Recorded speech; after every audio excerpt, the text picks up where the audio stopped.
नमस्कार व्यूअर्स, मैं हूं अमीश देवगन और आप देख रहे हैं देश का सबसे लोकप्रिय कार्यक्रम आर पार। क्रूर औरंगजेब की शान में कितने सियासी सूरमा मैदान में हैं? यह सवाल आज मैं इसलिए उठा रहा हूं आप सबके समक्ष क्योंकि समाजवादी पार्टी के बड़े नेता अबू आसिम आजमी ने पहले औरंगजेब पर बेतुका बयान दिया और फिर मामला बिगड़ते देख बयान से यू टर्न मार लिया।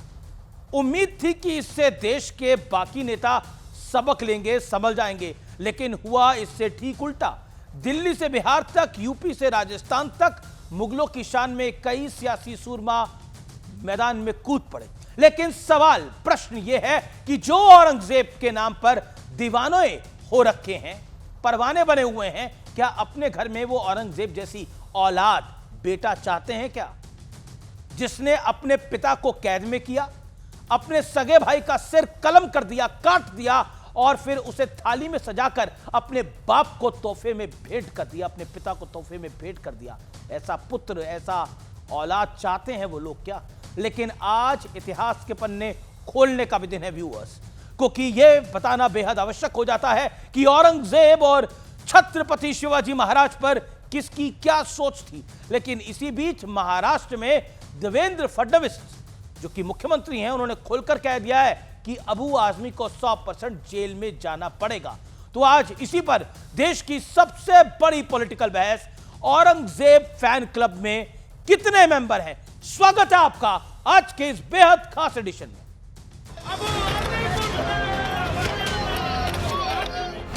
सब गलत हिस्ट्री दिखाई जा रही है।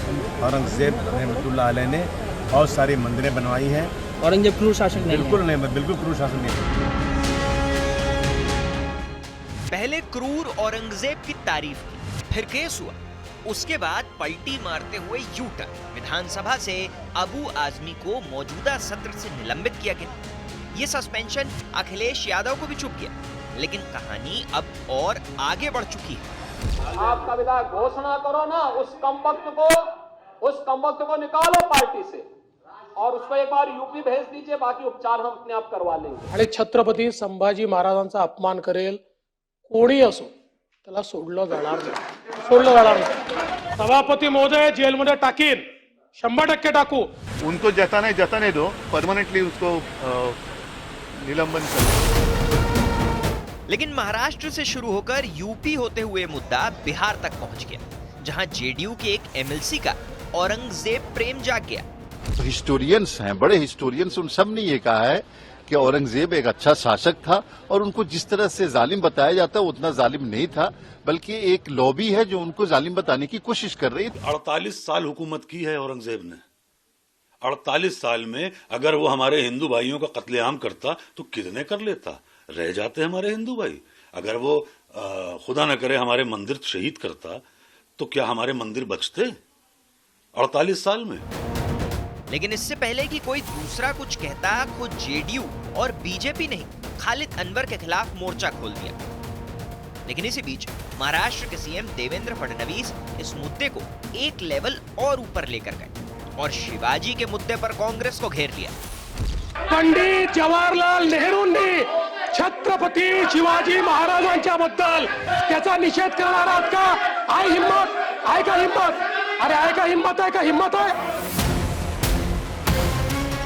लेकिन सवाल है कि क्या एक क्रूर और कट्टर हिंदू विरोधी शासक की तरफदारी करके कुछ नेता और कुछ पार्टियां बड़ी सियासी चूक कर रहे हैं? आज इसी पर होगी देश की सबसे बड़ी बहस। औरंगजेब फैन क्लब में कितने मेंबर? और अब औरंगजेब फैन क्लब की बढ़ती लिस्ट का विश्लेषण देखिए। सुप्रसिद्ध विश्लेषण, अबू आजमी नेता समाजवादी पार्टी के, औरंगजेब ने हिंदुओं पर अत्याचार नहीं किए, वो क्रूर नहीं थे। अवधेश प्रसाद पासी सांसद समाजवादी पार्टी के हैं ये जनाब भी। अबू आजमी का कोई ऐसा बयान नहीं है जिसकी निंदा की जाए। ये साथ है अबू आसिम आजमी के। उदित राज कांग्रेस पार्टी के नेता, एक विशेष धर्म के राजा को टारगेट करना कि वो क्रूर था, ये उचित नहीं है। इन्हें औरंगजेब में मुसलमान दिखाई दे रहा है, ये बड़ी बात है। खालिद अनवर एमएलसी जेडीयू के इतिहासकारों का कहना है कि औरंगजेब अच्छे राजा थे। अब मैं आता हूं मौलाना शहाबुद्दीन रिजवी, अध्यक्ष ऑल इंडिया मुस्लिम जमात के। वो कहते हैं अबू आजमी ने कुछ भी गलत नहीं कहा है, सबको अपनी बात रखने का हक है। लेकिन आज इसके अलावा मैं आपके लिए कुछ खास लेकर आया हूं, और वो खास यह है कि पंडित जवाहरलाल नेहरू क्या विचार रखते थे छत्रपति शिवाजी महाराज के बारे में। और ग्लिम्पसेस ऑफ वर्ल्ड हिस्ट्री में उन्होंने लिखा है कि अपने दुश्मनों के साथ वो शिवाजी कोई भी तरीका अपनाने के लिए तैयार थे। आगे लिखते हैं, चाहे अच्छा हो या बुरा, बशर्ते कि उन्हें अपना लक्ष्य हासिल हो जाए। आगे क्या लिखते हैं वो पढ़ना जरूरी है। शिवाजी के कुछ काम, जैसे बीजापुर के सेनापति की धोखे से हत्या, उन्हें हमारे आकलन में बहुत कमतर आंकते हैं। ये बड़ी बात लिखी। सोचिए क्या लिखा था वीर शिवाजी के बारे में पंडित नेहरू ने। कांग्रेस के विचारों से क्या सहमत हैं आज शिवसेना उद्धव ठाकरे को? यह जवाब देना पड़ेगा। देवेंद्र फडणवीस ने भी कुछ सवाल उठाए हैं जो कि बहुत मूल प्रश्न है। और अब बड़ा सवाल है, बड़ा सवाल यह है आज की चर्चा में, क्या मुगलों की शान में अपने असली नायकों का अपमान हो रहा है? यह सीधे तौर पर मैं सवाल खड़ा कर रहा हूं। डॉक्टर सुधांशु त्रिवेदी, भारतीय जनता पार्टी के प्रवक्ता, उनका अभिनंदन है। मेरे साथ इस चर्चा में आनंद दुबे हैं, शिवसेना उबाटा के। मेरे साथ खास तौर पर हमारी रिक्वेस्ट पे जुड़ रहे हैं शोएब जमाई, अध्यक्ष दिल्ली AIMIM के, उनका अभिनंदन है। आनंद दुबे हैं, प्रवक्ता है समाजवादी पार्टी के। मेरे साथ शहजाद खान है, जाने माने अभिनेता हैं, उनका भी अभिनंदन है इस चर्चा के अंदर। सुधांशु त्रिवेदी, पंडित नेहरू को मैंने कोट किया, पंडित नेहरू को फडणवीस साहब ने भी कोट किया। वो छत्रपति शिवाजी महाराज के बारे में क्या विचार रखते थे, लेकिन मुगलों का गुणगान और औरंगजेब फैन क्लब की लिस्ट बढ़ती जा रही है। और यह सिर्फ 2025 की बात नहीं है, यह दशकों पहले की भी बात है। हम 2025 में औरंगजेब को याद कर रहे हैं। देखिए, एक बहुत दुखद बात यह है कि जब 21वीं सदी में आज AI का ज़माना आ गया है, 5G रोल आउट होकर क्वांटम कंप्यूटर में पहुंच रहे हैं, मगर उसके बाद भी वही लोग औरंगजेब को दोबारा गड़े मुर्दे उखाड़ने की कोशिश कर रहे हैं, जो लोग कभी कोविड वैक्सीन के मामले में एक स्टेप भी आगे नहीं बढ़ पाए थे। वो लोग जिनके वो कट्टरपंथी सोच, जिसने विज्ञान और कला में अपने को बहुत पीछे धकेल दिया, और उनके प्रभाव से वो मुस्लिम समाज जो किसी ज़माने में बहुत आगे हुआ करता था कलाकार फनकार में, वो भी अब सिर्फ अपराधी और आतंकवादियों के साथ जोड़ा जाने लगा। परंतु जो ये कहने का प्रयास कर रहे हैं, तो मैं सिर्फ कोट कर रहा हूं, ये अनाप शनाप इतिहासकारों को मत कोट करिए साहब। मसीरे आलमगिरी औरंगजेब के जमाने के किए गए गवर्नमेंट ऑर्डर्स यानी फरमानों का कलेक्शन है। मसीरे आलमगिरी, ट्रांसलेशन बाय यदुनाथ सरकार, पेज नंबर 80 से 100 के बीच में पढ़ लीजिए। पहला बाकायदा फतवा है, गवर्नमेंट ऑर्डर, ये किसी ने लिखा नहीं है जैसे आज होता ना, ये gazette notification for such and such, तो उसमें लिखा 6 अप्रैल 1669 इन मंदिरों को ढहा दिया जाए, जिसमें काशी विश्वनाथ मंदिर भी शामिल है। फिर वो मई 1669 हुक्म की तामील हुई, फौज भेज दी गई। 2 सितंबर 1669, ये सब 80 से 100 पेज नंबर के बीच में लिखा। Maasire Alamgiri, English translation by Yadunath Sarkar, it is just the translation. वो कहता है मंदिर तोड़ दिए गए। फिर जनवरी 1670 वो कहता है कि अब जो है उन मूर्तियों को मस्जिदों के उसमें लगा दिया जाए। फिर आगे कहता उदयपुर में गया, झील के किनारे जितने मंदिर है सब ढहा दिए जाएं। अरे साहब, कितना बचाने का प्रयास करेंगे? सीधे सीधे गवर्नमेंट ऑर्डर्स लिखे हुए हैं। और बाकी छोड़िए, मैं कहना चाहता हूं हिंदू मुसलमान तो छोड़िए, आप अपने घर में क्या चाहते हैं? वो औरंगजेब जिसने अपने 3 सगे भाइयों शुजा, मुराद और दारा का कत्ल कर दिया। दारा शिकोह को हाथी पे बैठा के जिस ढंग से उसने परेड निकाली, लोग देखकर भावुक हो गए, तो उसने कहा इसका सर काट दो। और फिर क्या किया? बाप को जेल में डाल दिया, और जेल में बंद अपने बाप को दारा का सर काट के दिया। और एक मिनट अमीश जी, एक लाइन पूरी कर लूं। अरे उसके बाप शाहजहां ने उसके लिए क्या लिखा? औरंगजेब जेल में सिर्फ 1 सुराही पानी देता था। जब शाहजहां ने कहा मुझे 2 सुराही पानी दे दो, तो औरंगजेब ने कहा बस इससे ज्यादा नहीं मिलेगा। तो दुखी होकर शाहजहां ने एक फारसी में कविता लिखी उसके लिए, वो मैं शेर बता रहा हूं आपको। उसने कहा, ए पिसर तू अजब मुसलमानी, ए पिदरे जिंदा आप तरसानी, आफरीन बाद हिंदुआन सदवार, जे देहंद पिंदरे मुर्दावा दायम आप। मतलब तू कैसा मुसलमान है जो जिंदा बाप को पानी के लिए तरसा रहा है? तुझसे तो कहीं अच्छे वो काफिर हिंदू हैं जो अपने मरे हुए बाप को भी पितृपक्ष में पानी देते। मेरे भाई बता दो, भाइयों का सर काटने वाला, बाप को बूंद बूंद पानी के लिए तरसाने वाले में कौन सी महानता नजर आ रही है? इसमें जिसको महानता दिख रही हो, वो दीवानापन सनक पर नहीं बल्कि पागलपन है। और सेकुलर दलों में अपने को दूसरे से बड़ा मुगले आजम साबित करने के चक्कर में ये पगले आजम होते चले जा रहे हैं। जी जी, आप कह रहे हैं मुगले आजम बनने के चक्कर में पगले आजम बनते जा रहे हैं। ओके, मैं रुक करता हूं अमीक जमाई। अमीक जमाई, इसके सेंटर में आप लोग हैं, समाजवादी पार्टी है, आप मुगले आजम बनने के चक्कर में कोट अनकोट सुधांशु त्रिवेदी पगले आजम बनते जा रहे हैं। इतनी दीवानगी औरंगजेब जैसे व्यक्ति के लिए, इतनी दीवानगी औरंगजेब जैसे व्यक्ति के लिए जिसने कितना बुरा किया इस देश के साथ, सिख गुरुओं के साथ, उनके साहिबजादों के साथ, हिंदुओं के साथ, उस औरंगजेब को आपके नेता तारीफ करते हैं और एक नहीं दो तो तीन तीन नेता तारीफ करते हैं और एक बार नहीं बार बार करते हैं, क्यों?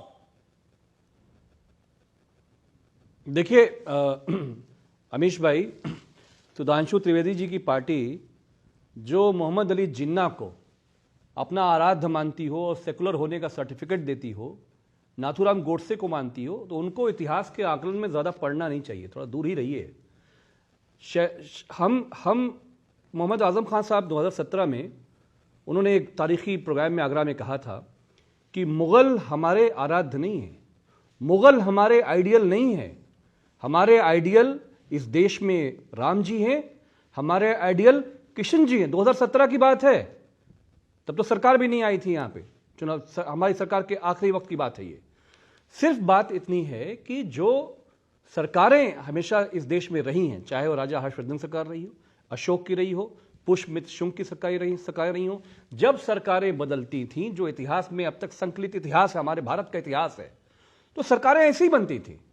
अबू आसिम आजमी साहब ने सिर्फ इतनी बात कही कि काशी, मथुरा, प्रयागराज के बीच में औरंगजेब ने 200 फिर वही औरंगजेब की वकालत। मैं कहता हूं उसने दो मंदिर बनाए भी होंगे, लेकिन उसने अपने भाई का गला काटा, अपने बाप को पानी के लिए तरसाया, क्या वो काफी नहीं था? सोर्स नहीं, उसने ब्राह्मण पुरोहितों की मदद करी। औरंगजेब शहंशाह जो हमारे देश का 45 साल था।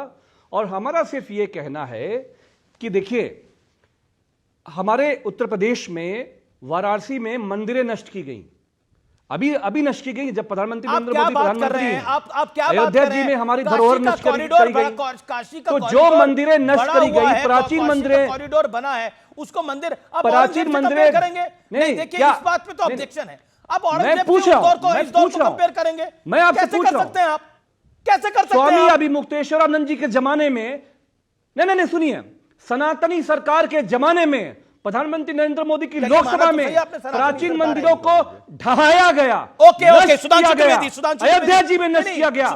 हमारे विधायक पवन पांडे ने इसका विरोध किया, सड़क पर आए। जी, स्वामी अभिमुक्तेश्वरानंद जी ने वाराणसी में इसका विरोध किया। जवाब दीजिए। मेंबर ऑफ पार्लियामेंट ऐसा है जो फतिये पड़ता है, औरंगजेब के राज्यसभा का एमपी है वो, सुधांशु त्रिवेदी। देखिए समस्या क्या है, हम ये पूछ रहे हैं कि एक सेकंड अमीक जमाई, सुधांशु त्रिवेदी बीच में, अमीक जमाई, this is a very important topic, hold on, आप अपनी टाइम पे बोलिए। सुधांशु त्रिवेदी 40 सेकंड। पहली बात किसी को भी विदाउट सोर्स कोट नहीं करना चाहिए। मनगढ़ंत कहानियों के बने इतिहास को हवा में बोलना, किताब कोट करिए जैसे मैंने सोर्स कोट किया है, फरमान कोट किया है विद डेट, या हवाई बातें मत करिए। दूसरा, लाखों दर्शक देख सकते हैं कि बीजेपी खराब है और औरंगजेब अच्छा है, बस यही तो बॉटम लाइन हुई ना। बीजेपी खराब है, औरंगजेब अच्छा है। अब मैं कोट कर रहा हूं फिर, अमित जमाई जी कान खोल के सुनिए। छत्रपति, आपने काशी प्रयाग की बात कही, छत्रपति शिवाजी महाराज के राजकवि भूषण ने औरंगजेब के अत्याचार से दुखी होकर एक पंक्ति लिखी थी, और वो मैं एज इट इज कोट कर रहा हूं। यह शिवाजी महाराज के दरबार में लिखी गई है कि कुंभकर्ण असुर अवतारी औरंगजेब, काशी और प्रयाग में दुहाई फेरी रब की, तोड़े देव देवारे शहर मोहल्ले के रे, लाखों मुसलमान किए माला तोड़ी सब की, और काशी करबला होती, मथुरा मदीना होती, शिवाजी ना होते तो सुन्नत होती सबकी। फिर कोट किया है, अब शिवाजी महाराज के दरबार से कोट किया है, हवा हवाई मत बोलिएगा, उससे पहले औरंगजेब के फरमान से कोट किया है, उसके बाप को ओके ओके अमीक अब उसके बाद ही मैंने कहा इसके बाद भी कोई बचाव करे तो ये दीवानापन नहीं पागलपन है। ओके अमीक जमाई, प्रोफेसर सेकंड शार्प। अमीश जी, प्रोफेसर बीएन पांडे की किताब औरंगजेब के 200 फरामीन कहिए तो मैं आपके घर भिजवा दूं। उसने जब यह लिखा कि उसने 200 मंदिरों को दान दिया, इवन वृंदावन की मंदिरों को दान दिया, काशी में, मथुरा में अगर 200 मंदिरों का रिकॉर्ड है तो मैं कहूंगा हमारे आदरणीय मुख्यमंत्री योगी आदित्यनाथ जी को एक सर्वे करा लीजिए। सवाल यह कि औरंगजेब की दी हुई जमीनें फिर आप ले कैसे सकते हैं? और आप बात करते हैं शिवाजी की, पूरे देश को बताइए कि शिवाजी के मेन कमांडर्स कौन थे। शिवाजी के मैक्सिमम जो कमांडर्स थे वो मुसलमान थे। औरंगजेब की पूरी कैबिनेट में मेजॉरिटी हिंदू राजपूत राजा थे। झूठ है, कहां लिखा है? शिवाजी को औरंगजेब के दरबार में जो आदमी ले गया वो राजपूत था, वो एक राजपूत था। क्या राजपूत विश्वासघाती हैं जो शिवाजी को लेके औरंगजेब के महल में गए जहां पे वो गिरफ्तार कर लिए गए? मतलब औरंगजेब को बचाने के लिए इस देश के राजपूतों को गाली देंगे आप? नहीं थी। इस देश की राजपूतों को गाली देंगे आप औरंगजेब को बचाने के लिए? राजपूत ना राइफल्स ना होती ना तो आप भी कहां होते तो पता लगता। आप इस देश के, फिर वही बात कह रहा हूं मैं, कहता हूं किसी को जाति धर्म में नहीं बांटना चाहिए। मैं बिल्कुल इसका घोर मैं इस पे आपत्ति करता हूं, लेकिन फिर भी आप औरंगजेब को बचाने के लिए इस देश के राजपूतों को गाली देंगे? मतलब राजपूत गलत है, औरंगजेब सही है, मतलब क्या बोला जाए? Written history of our country. Okay Sudhanshu Trivedi, मैं इतिहास को डिफेंड कर रहा हूं। अरे एक चर्चा हो सकता है, उससे औरंगजेब सही नहीं हो सकते। सुधांशु त्रिवेदी आप सुनिए। अच्छा बताओ ना, आप सुनिए। अरे इस देश की आन बान शान है, बस जयसिंह को जब भेजा इस देश की आन बान शान है राजपूत। क्या पूरे समाज को गाली दोगे? Sudhanshu Trivedi, okay let him get, okay this is a big one, Sudhanshu Trivedi you make your point. मुझे इस पे मैं अमीश जी सिर्फ 1 मिनट में पूरी बात साफ करना चाहता हूं। मिर्जा राजा जयसिंह को औरंगजेब ने भेजा था और यह कहा था कि शिवाजी को बुला के लाओ, और इतिहास में तो यहां तक लिखा जाता है, चिट्ठी में उसने यह भी लिखा था, आइयो जरूर आलमगीर का राम राम बाचियो। इसका मतलब यह नहीं है कि उसकी राम में आस्था थी, वो केवल शिवाजी की आस्था से खेल करना चाहता था। अब आपको बताता हूं, जब शिवाजी दरबार में पहुंचे तो उनको 6000 के मनसबदारों के बीच में बैठने के लिए कहा गया, और इसलिए नाराज होकर शिवाजी ने उसको न सलाम बोला न उसके लिए कोई शब्द बोला। जिसको खुद शिवा बावनी जो पब्लिश्ड है छत्रपति शिवाजी के समय में, उसमें लिखा हुआ है शिवाजी के लिए कि सबन के ऊपर जो ठाड़े राखिबे के जो ताही ठाड़ो कियो 6000 के लिए रे, और जानगर गमन गरल गुस्सा उर्धार कीनो न बचान सलाम न बचन बोले सियरे, और भूषण बनत महावीर बल कन लागो सागी सारी पातशाही के उड़ाए गए जियरे, और तमक के लाल मुख शिवा का निरख भय स्याह मुख नवरंग सिपा रंग पियरे। मतलब जब शिवाजी ने उसको सलाम नहीं किया, उसके बाद जाके वो उलेमा वाली गद्दी पे बैठ गए। औरंगजेब चाहता तो वहीं पर उनको मार सकता था, मगर उसे पता था कि राजपूतों का ऐसा रिएक्शन होगा, क्योंकि मिर्जा राजा जयसिंह वचन दे के आए थे, इसलिए वो अपमान का घूंट सहकर वहां पे चुप रहा। ये हकीकत है, अन्यथा आप खुद बताइए ना, दरबार में जाने के बाद औरंगजेब छोड़ देता। अब मैं एक लाइन कहना चाहता हूं, मत सुनिए अमीश जी, फिर भी जो अमीर जमाई ने कहा बिल्कुल सही कहा है। जब हम मिर्जा राजा जयसिंह और छत्रपति शिवाजी महाराज के बीच में बटे तो औरंगजेब के हाथों कटे। जब राजा मान सिंह और राणा प्रताप के बीच में बटे तो अकबर के हाथों कटे।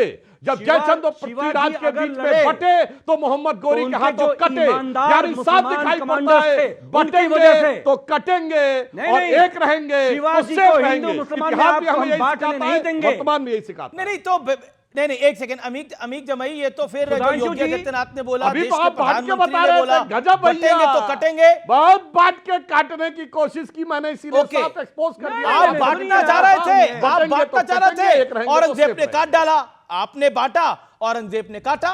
देखिए यहां बटे, गौरी ने काटा। देखिए महाराष्ट्र हो या देश हो, और एक रहेंगे तो सेफ रहेंगे, प्रधानमंत्री मोदी ने बोला। आप भी एक रहिए और सेफ रहिए। सुनिए ना, शिवाजी अगर लड़े तो वो अपने मुसलमान ईमानदार कमांडर की वजह से लड़े। उनके जो ओएसडी थे, जो ईमानदार थे, उनकी वजह से लड़े। जिन लोगों ने धोखा दिया औरंगजेब से मिल गए। अरे शिवाय खुद महान थे, खुद वीर थे। फिर मैं कह रहा हूं, पंडित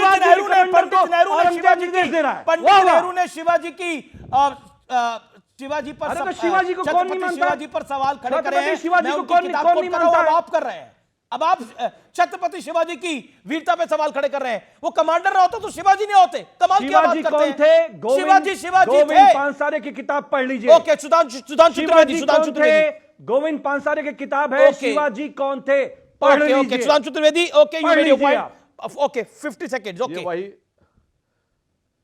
ये वही गोविंद पानसारे की आप किताब बता रहे हैं जिसने सिर्फ मनगढ़ंत इतिहास लिखा है, जिन्होंने कोई चीज सोर्स कर कोट करके नहीं लिखी है, जो अपना सिर्फ हिंदू धर्म को टारगेट करने का प्रयास करते थे। इसीलिए मैंने कहा उस जमाने के फर्स्ट हैंड सोर्स चाहिए। ये जो काल्पनिक इतिहास लेफ्टिस्टों ने लिखा, अच्छा, ये इसका कोट मत करिए, का किताब नाम नहीं, बताओ। सोर्स कोट देश करिए। को शिवाजी के कमांडर्स का नाम बताइए कमांडर का। चलो हम बता बताओ। रहे हैं बाजी प्रभु देशपांडे थे, तानाजी मालुसरे थे, सिंधिया जी थे। आप क्या क्या बात कर रहे हैं? अब बताइए, तानाजी मालुसरे थे, बाजी प्रभु देशपांडे थे, बताओ नाम बताओ। मुसलमान किसी का नाम पता है? यही हवा में आके आए बाएं साए बोलना शुरू कर देना। अरे मराठों में एक से एक थे, और सुनिए, और वो कौन थे और किसके लिए लड़ रहे थे वो भी मैं आपको बता देना चाहता हूं।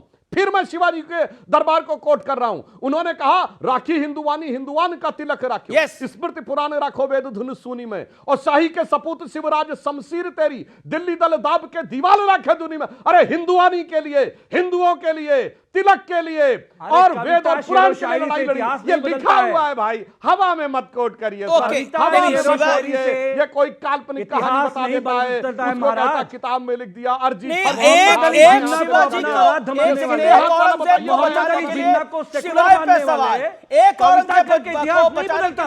देश के राजपूतों पे सवाल, ये जायज है क्या? ये पॉलिटिक्स है, ये पॉलिटिक्स होगी अब। और इस राजनीति का समर्थन करते रहे आप आनंद दुबे। इसी अबू आसिम आजमी को आप उद्धव ठाकरे के दरबार में ले गए और वहां उनका सम्मान कराया और इनके लिए वोट मांगे आप लोगों ने। आनंद दुबे कैसे करेंगे पश्चाताप इस घोर पाप का? सवाल खड़े होंगे, पब्लिक पूछेगी सवाल। अमीश भाई नमस्ते।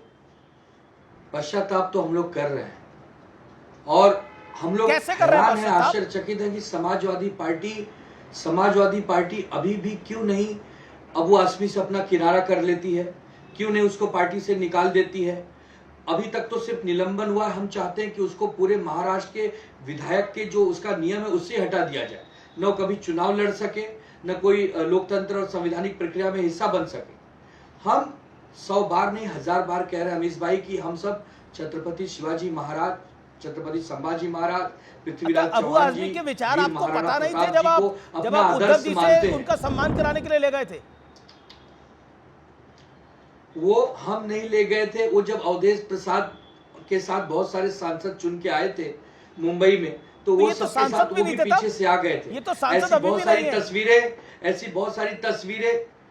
ऐसी बहुत सारी तस्वीरें एकनाथ शिंदे जी की भी अबू आसिम आजमी जी के साथ है, मातोश्री में नहीं है, जी के साथ है, मातोश्री में बुलाकर सम्मान कर तस्वीरों को आपने तो समर्थन किया इनका, लोकसभा में समर्थन लिया। अबू आजमी कहते थे कि मैंने इतने वोट दिलवाए कि सीटें आ गई शिवसेना की 7-8। आप अगर सुनने नहीं, देखिए हम तो पहली पार्टी जो उनको भारतीय जनता पार्टी की बी टीम बताया था। हम ही वो पार्टियां हैं जिनके नेता आदित्य ठाकरे जी ने अबू आसिम आजमी को बीजेपी की बी टीम बताया था, तब आप उस पर सवाल नहीं उठाते। हम ही है जो कह रहे हैं कि ये जो कुख्यात अपराधी था या आताताई था, आक्रांता था, दुरान था, ये औरंगिया जो है ये कभी भी न तो मुसलमानों का हीरो हो सकता है, न भारत का हीरो हो सकता है, और न महाराष्ट्र का हीरो हो सकता है। उसकी एक जो कब्र छत्रपति संभाजी महाराज नगर में है, वो पुरातत्व विभाग परीक्षण जो सर्वेक्षण विभाग है उसके अंतर्गत है। आज सुधांशु जी बैठे हैं, केंद्र में इनकी सरकार है, महाराष्ट्र में इनकी सरकार है। हिम्मत है तो कहिए कि उसकी कब्र को उखाड़ कर फेंकेंगे और अरब सागर में फेंकेंगे। अरब सागर में पूरा विपक्ष आपका साथ देगा, अबू आसिम आजमी को उठाकर हम ले आए मातोश्री में और औरंगिया की कब्र को फेंकना चाहते हैं अरब सागर में। ओके एक सेकंड, इस पे कई सारे रिएक्शन है। शोएब जमाई कुछ कहना चाहते हैं, एआई MIM और अमीक जमाई भी कुछ कहना चाहते हैं। शोएब जमाई,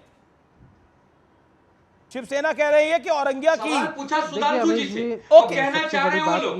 वाह भाई वाह, एक लाइन में बता दूं। ओके सुधांशु एक लाइन में, देन शोएब भाई। ओके जी सुधांशु बताइए, बस एक लाइन में। आनंद दुबे भाई बहुत दुख हुआ था जब उद्धव ठाकरे जी के मुख्यमंत्री रहते हुए महाविकास अघाड़ी से एक ऐसा व्यक्ति राज्यसभा में चुन के गया जो महाराष्ट्र का भी नहीं था, इमरान प्रतापगढ़ी, जिसने जाके औरंगजेब की कब्र पे फातिया पढ़ा और आपके विधायकों ने समर्थन देकर उसे राज्यसभा भेजा। मेरे भाई, कम से कम जब देवेंद्र जी मुख्यमंत्री थे 2019 में, यही अकबरुद्दीन ओवैसी मना कर देना उनकी कब्र पर जाकर फांसियों पड़ा, समर्थन नहीं करेगी। वो उद्धव ठाकरे जी के मुख्यमंत्री रहते हुए चुन गृह मंत्रालय आपके इसलिए पास जब बोलिए तो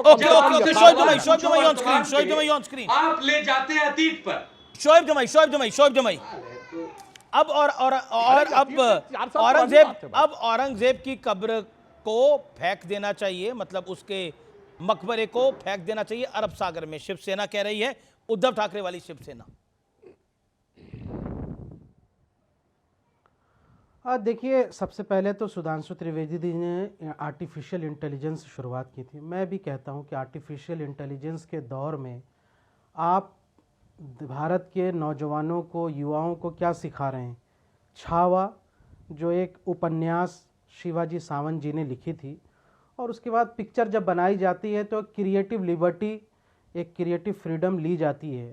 अगर उस उपन्यास के बुनियाद पर, जिसको हम नॉवल भी कहते हैं, जिसमें कई सारी चीज़ें चित्रण की जाती है, उसको सजाया जाता है, अगर उसके बुनियाद पर धार्मिक आधार पर थिएटर के अंदर नारे लगेंगे, नफ़रत फैलाई जाएगी, तो आज के हम युवाओं को साइंस की तरफ तो नहीं प्रेरित कर रहे हैं ना, हम तो वही इतिहास के पुराने झरोकों में ले जा करके उनको नफ़रत की तरफ लेके जा रहे हैं।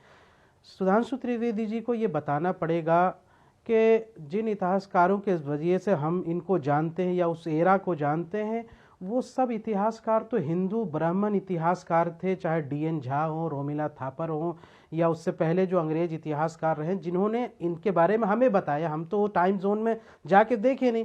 बड़ी खबर आ रही है, मदन दिलावर राजस्थान के मंत्री हैं, उन्होंने बयान दिया कि अकबर जो था, और अकबर के बारे में, राजा अकबर के बारे में, अकबर महान नहीं बलात्कारी था। मदन दिलावर कह रहे हैं, शिक्षा मंत्री है राजस्थान के, अकबर मीना बाजार लगाकर लड़कियों को बुलाता था। ये कह रहे हैं मदन दिलावर, अकबर दुराचार अत्याचार करता था।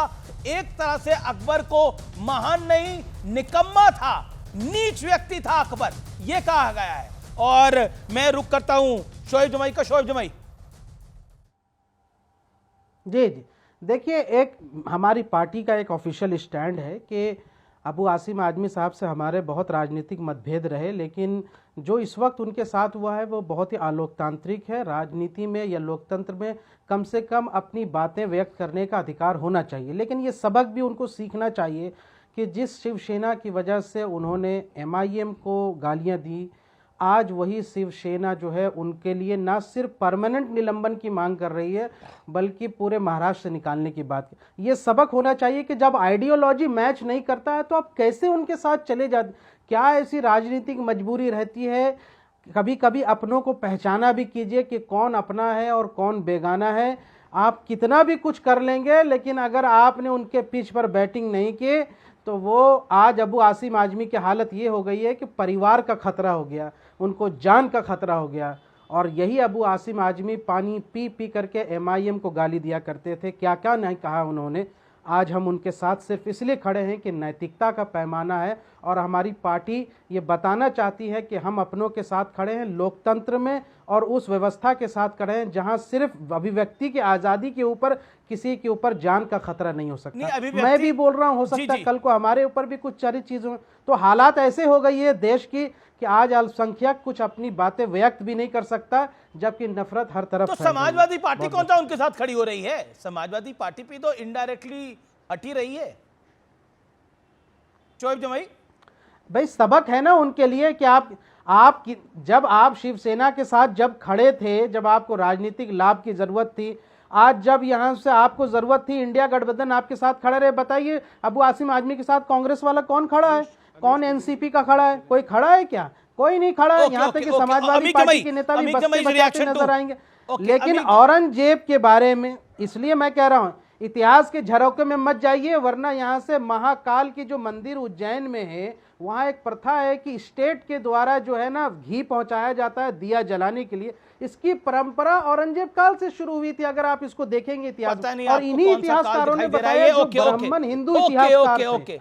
बहुत सारी चीजें थी। नहीं, एक ये कालखंड में इतिहास की किसी गलत शासक जानकारी के है। ओके, बहुत गलतियां अमीक भी जमाई, होती अमीक जमाई, हैं, अच्छाइयां भी होती अमीक जमाई, अमीक जमाई, इसको want to एक react to बहुत शोएब complex जमाई, way में देख सकते शोएब हैं। जमाई, अमीक जमाई। अमीश जी जो कुछ जिस तरह से उनकी सदस्यता को सस्पेंड फिलहाल टाइमली किया गया और फिर उनको हटाने के बाद मुख्यमंत्री जी हैं वो कर रहे हैं, हम सिर्फ इतना कहना चाहते हैं अमीश जी कि हम इस देश की तीसरे नंबर की सबसे बड़ी पार्टी हैं और समाजवादी पार्टी की पूरी शक्ति अबू आसिम आजमी साहब के साथ शोएब जो जमाई उनके साथ अन्याय हुआ है, जो उन्होंने बात कही है ना, जो उन्होंने बात कही है, प्रोफेसर बीएन पांडे, मतलब वो वामपंथी भी नहीं थे, प्रोफेसर बीएन पांडे ने अपनी किताब में कही है। और सुधांशु भाई हमेशा बड़े आंकड़े और शेर व शायरी और नाम वाम लेकर आते हैं और आर्टिफिशियल इंटेलिजेंस से बात करते हैं। शिवाजी महाराज के लोग कौन थे जो मेन कमांडर्स? इन्होंने मुसलमानों का नाम नहीं लिया क्योंकि इनको हिंदू मुसलमान क्रिएट करना है, उनको शिवाजी को हिंदुत्ववादी बना के पेश करना है। हमारा ये कहना है कि शिवाजी सबके थे।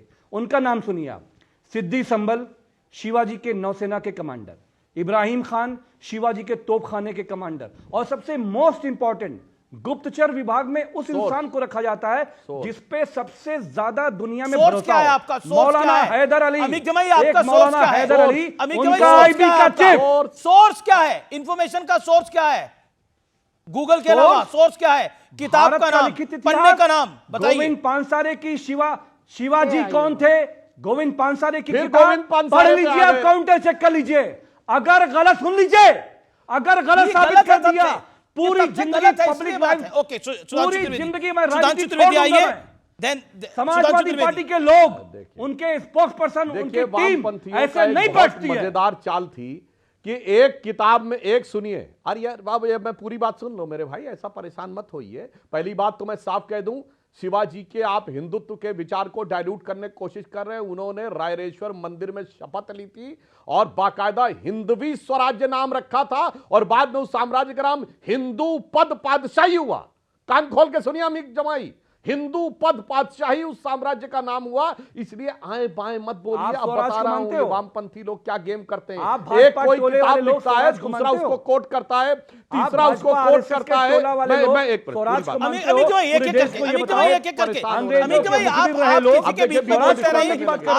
आप एक दानिश्वर व्यक्ति हैं, समझदार व्यक्ति हैं। मैंने देखिए, मैं दर्शकों को बताना चाहता हूं, इतिहास में दो प्रकार के सोर्स होते हैं। अब सुनिए मेरे भाई, इतिहास में दो प्रकार के सोर्स होते हैं, प्राइमरी सोर्स और सेकेंडरी सोर्स। मैंने सारे प्राइमरी सोर्स कोट किए हैं, सीधे फरमान, उसके बाप का नाम, बाप का वक्तव्य और शिवाजी के जमाने में कहा गए उसकी बातें। अब वामपंथी क्या करते थे, एक कहानी लिखता था कोई, फिर दूसरा उसको किताब में कोट करता था, तीसरा दूसरी किताब को कोट करता था और चौथी उसको किताब कोट करता था। और ये मैं प्रमाण के साथ बोल रहा हूं। लेकिन सुधांशु त्रिवेदी, आपके शिक्षा मंत्री राजस्थान के कह रहे हैं अकबर मान नहीं था, मीना बाजार में जाकर लड़कियां लेता था। तो आपके शिक्षा मंत्री है मदन दिलावर राजस्थान की। सुनिए, अब बताइए, मेरी बात सुनिए। ये अकबर, आप सुनिए, अकबर विंसेंट स्मिथ के इतिहास में महान था। अकबर ने चित्तौड़ दुर्ग को जीतने के बाद 30,000 लोगों का सर कत्ल करके उनकी खोपड़ी के ऊपर गाजी की उपाधि ली है। और ये अकबर के जमाने का जो गवर्नमेंट ऑर्डर है, फिर सुना ओबेक जमाई, सुनिए जमाई साहब कान खोल के, फतेहनामा चित्तौड़ 1576 और आईने अकबरी जो खुद अबुल फजल ने लिखा है, उसने लिखा कि जो अलाउद्दीन खिलजी के जमाने में भी मंदिर रह गए थे वो अकबर ने तोड़े। और सुनिए, जो मीना बाजार की बात है अमीश जी, तो खुद अटल जी की कविता की पंक्ति कोट करता हूं, जो हिंदू तनमन हिंदू जीवन रग रग हिंदू मेरा परिचय। उसमें एक छंद है, मैं वीर पुत्र मेरी जननी के जगती में जौहर अपार, पूछो अकबर के पुत्रों से क्या याद उन्हें मीना बाजार, क्या याद उन्हें चित्तौड़ दुर्ग में जलने वाली आग प्रखर, जब हाय सहस्रों माताएं तिल तिल जलकर हो गई अमर। आगे उन्होंने कहा, वो बुझने वाली आग नहीं रग रग में उसे सजोए हूं, कभी अचानक फूट पड़े विप्लव लेकर तो क्या विस्मय, हिंदू तनमन हिंदू जीवन रग रग हिंदू मेरा परिचय। और जो इन्होंने अभी सुनिए, अभी इन्होंने बोला था कि फिल्मों में ऐसा चित्रण किया गया, तो लाखों दर्शकों से कहता हूं, फिल्मों में प्यार मोहब्बत का प्रतीक बनाया गया जोधा अकबर, सलीम अनारकली, शाहजहां नूरजहां। मैं चैलेंज करके पूछता हूं अपने विरोधियों से, एक मुगल बादशाह बताइए इसकी एक बीवी रही हो, एक पत्नी के प्रति निष्ठावान प्रेम का प्रतीक। अरे जिसके हरम में 100-100 200 बीबियां रहती थी, आगे ऑफिशियली 10-10 12 एक चैलेंज करके बोल रहा हूं। शोएब जमाई की बात हो रही है, okay Shoaib Jamai reaction, then hold on Shoaib Jamai आपका रिएक्शन, देन शहजाद खान जाने माने अभिनेता हमारे साथ हैं। ओके शोएब जमाई, 20 सेकंड। एक सेकंड, अभी जमाई मैं आपको दूंगा आगे चांस। अभी शोएब जमाई, दिल्ली AIMIM चीफ। ओके, आप जब जयपुर जाएंगे तो जयपुर में एक किला है, वहाँ राजा मानसिंह का किला कहा जाता है उसको, और उसके बगल में अकबरी मस्जिद भी है और राजा मानसिंह का। आप जितने भी वहाँ पे हिंदू जो हमारे गाइड वहाँ पे होते हैं, वो हर रोज़ तमाम हज़ारों टूरिस्ट को यही बताते हैं कि ये राजा मानसिंह जी का किला था, और राजा मानसिंह जो है वो जोधा अकबर जी के जोधाबाई के जो है वो भाई थे, और अकबर जो है उनके यहाँ से साले साहब थे, और ये अकबर यहाँ आते और यही नमाज पढ़ते। ये हर रोज़, आज भी कोई जयपुर का निवासी कल ही जाकर के उस किले में जाकर नहीं, छावा फिल्म आपको क्यों लग रही है? नहीं, पॉइंट ये है कि छावा फिल्म आपको नफरत फैला रही है। नहीं, अरे भाई, जिस किले में उसको बताया जा रहा है, आप कह रहे हैं छावा फिल्म नफरत फैला रही है। योगी आदित्यनाथ कह रहे हैं कि ये जो अबू आसिम आजमी है इसको उत्तर प्रदेश भेज दीजिए, इलाज हो जाएगा अच्छे से, हमें इलाज करना आता है।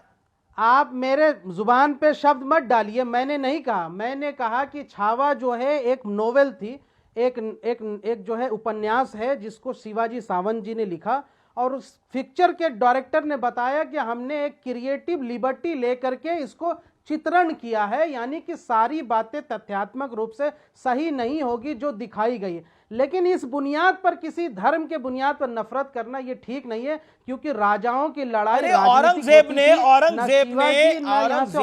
धर्म के लिए नहीं लड़ रहे थे, वो राजनीतिक लड़ाई के। अगर राजनीतिक लड़ाई नहीं होती तो कितने अंक काटे, ये आपको बताने की आवश्यकता है क्या? ये राजनीतिक लड़ाई थी, इसलिए शिवाजी के ज्यादा टॉप कमांडर मुसलमान थे और औरंगजेब के टॉप कमांडर हिंदू थे। अगर धर्म की लड़ाई होती तो बिल्कुल नहीं थे। ओके, शहजाद खान, राजनीतिक लड़ाई को धर्म की लड़ाई मत दीजिए अमित जी। देश को आगे बढ़ाइए आर्टिफिशियल इंटेलिजेंस के माध्यम से। जी, शहजाद खान, जाने वाले actor Shahzad Khan and Sudhanshu Trivedi on screen. Shahzad भाई, माफी चाहता हूं, आपके पास लेट आ रहा हूं, उसके लिए माफी। लेकिन बहुत शुक्रिया। आखिर में आपको मैं नजर तो आया। नहीं, बिल्कुल, आप कैसे नजर नहीं आएंगे, इतने हैंडसम है आप, कैसे आप नजर नहीं आएंगे। लेकिन सवाल मेरा यह है कि क्या आपको लगता है कि आज के युग में औरंगजेब की तरफदारी करना जायज है? सर, औरंगजेब बहुत ही बेरहम बादशाह था। सबसे पहली बात मैं ये कहना चाहता हूँ। हमने जो स्कूल में पढ़ा है हिस्ट्री क्लास में वो मैं बताना चाहता हूँ, बहुत ही बेरहम बादशाह था वो। और उसने जितने, उनकी एक खासियत थी, वो जितने भी मज़ारें थी वहाँ जाते थे और वहाँ सलाम पेश करते थे, और वहाँ पर अगर सलाम का जवाब नहीं मिलता था तो मज़ारों को वो शहीद कर देते थे। अब यह थी औरंगजेब साहब की असलियत। उन्होंने उसके बाद चाहे मंदिर बनाए हो, जो भी किया हो, मुझे उससे कोई लेना देना नहीं। बाकी सारे मैं ये बोल रहा हूं कि उनसे बेरहम बादशाह था नहीं इतिहास में, मैं कह रहा हूं। लेकिन अब उससे ये मतलब नहीं कि उस चीज को लेके हम आपस में आज के हालात को भूल जाए। पुणे के बस स्टैंड में रेप हुआ है, उसका कुछ नहीं, हमारे लोग या भूखे मरे, हमारे 100 करोड़ हिंदुस्तानियों के पास पैसे नहीं, 58 लाख हजार करोड़ शेयर मार्केट में डूब गया, वो सब हमको नजर नहीं आ रहा है। जो लोग मर गए बेचारे, खत्म हो गए, उनके बारे में हम बात कर रहे हैं। और एक नेता अबू आसिम आजमी साहब ने अगर अपना कुछ राय रखा तो उनको फ्रीडम ऑफ स्पीच है, लेकिन हम इसमें आपस में क्यों लड़ रहे हैं? हमें विकास के बारे में मोदी जी का क्या कहना था?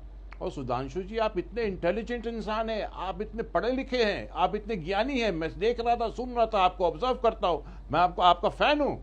आप ये सब चीजें विकास में लगाइए सर, ये सब चीजें आपको शोभा नहीं। सुधांशु त्रिवेदी ने थोड़ी बोला औरंगजेब के बारे में। ओके, सुधांशु त्रिवेदी जवाब। नहीं, मैं एक बात बोल रहा हूं, मैं सुधांशु साहब की बहुत इज्जत करता हूं, मैं उनकी बहुत इज्जत करता हूं, और इन्होंने बहुत अच्छी बात है। वो हमें विकास के बारे में सोचना। जी, सुधांशु जी कहिए, सुधांशु जी कहिए। हम देखिए इन्होंने बहुत अच्छी बात कही, यही तो मैं कहना चाह रहा हूं। भैया अबू आजमी को समझाना चाहिए क्यों ले आए। और दूसरी बात मैं कहना चाहता हूं, आज के जमाने में कोई वर्ग अपने को औरंगजेब से क्यों जोड़ता है? बहुत सही बात है भाई। अगर शिंडलर्स लिस्ट, और चूंकि आप फिल्मों से रहे हैं, शिंडलर्स लिस्ट और सेविंग प्राइवेट रियॉन जैसी फिल्में बनती हैं तो कोई नहीं माना जाता कि जर्मनों के प्रति नफरत पैदा की जा रही है, क्योंकि जर्मन कहते हैं आज के भैया हमारा हिटलर से मतलब नहीं, जबकि 80 साल पुरानी बात है। उसी ढंग से अगर लगान फिल्म बनी या शहीद बनी मनोज कुमार जी के जमाने से लेके और अभी के जमाने तक, तो किसी क्रिश्चियन ने खड़े होकर नहीं कहा कि साहब अंग्रेजों को इतना क्रूएल क्यों दिखाया जा रहा, इतने क्रूएल तो नहीं थे। आज का क्रिश्चियन कोई कनेक्ट नहीं करता। तो मेरा मानना है कि जो समाज के जो लोग ये राजनीति कर रहे हैं कि आज के समाज को उसके साथ जोड़ के रखना चाहते हैं, वो सबसे बड़ा अहित मुस्लिम समाज का कर रहे हैं। और मैं ये भी दर्शकों से कहना चाहता हूं, शहजाद खान साहब ने बात कही उसी से ऐड करते हुए, अरे भाई औरंगजेब का सगा बड़ा भाई था दारा शिकोह, जिसने संस्कृत पढ़ी, उपनिषदों का फारसी में ट्रांसलेशन कराया सिर्रा अकबर नाम से, फिर वो फारसी से ट्रांसलेट हुआ लैटिन में, और लैटिन से जर्मन में आर्थर शोपेनहावर ने, और आर्थर शोपेनहावर ने लिखा कि this is the height of human intellect.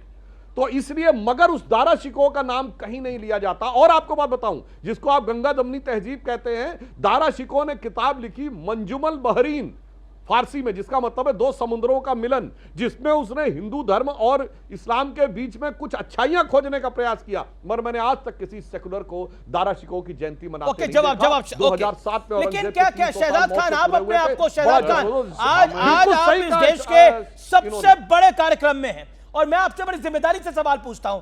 आज देखिए किस तरह से सवाल खड़े हुए शमी के ऊपर, एक कोई मौलाना खड़ा हुआ और कहता है इन्होंने देखिए रोजा नहीं रखा। वो भारत के लिए क्रिकेट खेल रहा था जी, वो उसको अपने जब धर्म का काम करना होगा करेगा। अभी वो भारत के लिए क्रिकेट खेल रहा है, इंडियन टीम के लिए सेमीफाइनल खेल रहा था, उस पर सवाल खड़ा कर दिया। मैं आपसे जानना चाहता हूं, बतौर शहजाद खान, आपके लिए औरंगजेब आदर्श है या एपीजे अब्दुल कलाम आदर्श है? जवाब दीजिए इस बात का। APJ Abdul Kalam. Yes, that's my answer. APJ Abdul Kalam. और जिन मौलानाओं ने शमी पर सवाल, मोहम्मद शमी पर सवाल खड़ा करा, उस पर आप क्या कहते हैं? जिन लोगों ने जिन मौलाना ने शमी पर सवाल खड़ा कराया, उस पर आप क्या कहते हैं? बिल्कुल गलत सवाल खड़ा किया उन्होंने। हमारे देश हित में मोहम्मद शमी काम कर रहे थे, उसको उन्होंने रोजा रखा नहीं रखा वो उनके और उनके अल्लाह के बीच है। ये मौलाना कौन होते हमको मजहब सिखाने वाले? भाई कोई मुसलमान कोई कुछ जो भी करता है, चाहे हिंदू नहीं, मैं शुक्रगुजार हूं, और मैं कहना चाहता हूं यहां पर, मैं शुक्रगुजार हूं कुछ मौलाना को जिन्होंने इसको कंडेम किया। ये गलत बोले हैं, और मेरा यही पॉइंट है कि इस देश का मुसलमान अपने आप को औरंगजेब के साथ और इन कट्टरपंथी मौलानाओं के साथ ना आइडेंटिफाई करे, वो एपीजे अब्दुल कलाम के साथ करे, मोहम्मद शमी के जैसे लोगों के साथ करे, शहजाद खान जैसे लोगों के साथ अपने आप को आइडेंटिफाई करे। मेरा हम्बल पॉइंट यही है, कट्टरपंथ से कुछ नहीं होने वाला है, कुछ नहीं होगा। कभी आपको बाबर में उलझा के रखेंगे, बाबरी मस्जिद में, कभी औरंगजेब में उलझा के रखेंगे, आपके लिए कुछ नहीं होगा जीवन भर। ओके, मैं रुक करता हूं आपका। शिवसेना के मेरे साथ हैं आनंद दुबे जी। आनंद दुबे, एक बात बताइए, ये एक अच्छा पॉइंट रखा शोएब जमई ने, उन्होंने बोला कि आपको जब फायदा लेना था तो लिया, और अब आप लात मार रहे हैं, पॉलिटिकल लात। कोटन अमीश भाई, पिछले 15 मिनट से आप बार बार अबू आसिम आजमी की एक तस्वीर मातोश्री में दिखा रहे हैं। मैं आपके कैमरामैन से निवेदन करूंगा कि इस तस्वीर को जरा जूम करके दिखाएं, जिसमें एकनाथ शिंदे और अबू आसिम आजमी बैठ के हंस रहे हैं, चाय पी रहे हैं। तो एक तरफा बात मत करिए, आप तो बीजेपी के चक्कर में ऐसे हमें हिंदू विरोधी बताने में चल पड़े कि जैसे हम ही सबसे बड़े हिंदू विरोधी हैं। वाह भाई वाह, अरे हम हिंदू हृदय सम्राट की पार्टी के कार्यकर्ता हैं। हमारे नेता ने कहा, अरे बीजेपी का अलायंस थोड़ी था, आप इसलिए बेचारे हो गए हैं, उनका बीजेपी के साथ अलायंस थोड़ी था, आपका अलायंस था उनके साथ। कमाल की बात है, आपकी सरकार को वो समर्थन दे रहे थे, उनके गलवैया डाल के आप घूम रहे थे। आपने हिंदुत्व छोड़ दिया। आनंद दुबे, आपने ये कर भाई ऐसा, अरे आनंद दुबे की बात तो सुनो। आनंद दुबे जब कह रहा है कि विरोधियों को जो शोएब जमई, ये दुबे जी को क्या हो गया है? जब से आपने अपना इंजेक्शन दिया, ये क्या क्या बोल रहे हैं? आप पूरा फिल्म बना रहे हैं। आनंद दुबे की पार्टी को हिंदू विरोधी में समझ रहा हूँ, आपकी बेचारगी में समझ रहा हूँ। ओके, सुधांशु मैं आपसे भी राय लूंगा, लेकिन पहले शोएब जमई 10 सेकंड। सिर्फ बीजेपी, सुधांशु जी जो कह दे वो सही, न खाता न बही, ऐसे कैसे? अरे नहीं आनंद भाई, आप फ्रस्ट्रेटेड हो रहे हैं पॉलिटिकली, मैं समझ रहा हूं आपके लिए बड़ा टफ टाइम है, लेकिन आप बड़े सरल आदमी हैं और अच्छे आदमी हैं। Okay, Shoaib Jamai 30 second. जी अमीर, देखिए असल में क्या है कि मैं ना बाय प्रोफेशन भी डॉक्टर हूं, तो डॉक्टर को सही नस दबाने का हुनर मालूम होता है। अब असल मुद्दा क्या है कि महाराष्ट्र के बीड में संतोष देशमुख नाम के एक दलित व्यक्ति, उसको गरम रॉड उसके पीठ में डाल दिया जाता, कमर में डाल दिया जाता, बेरहमी से मार दिया। मारने वाला भी हिंदू, मरने वाला भी हिंदू।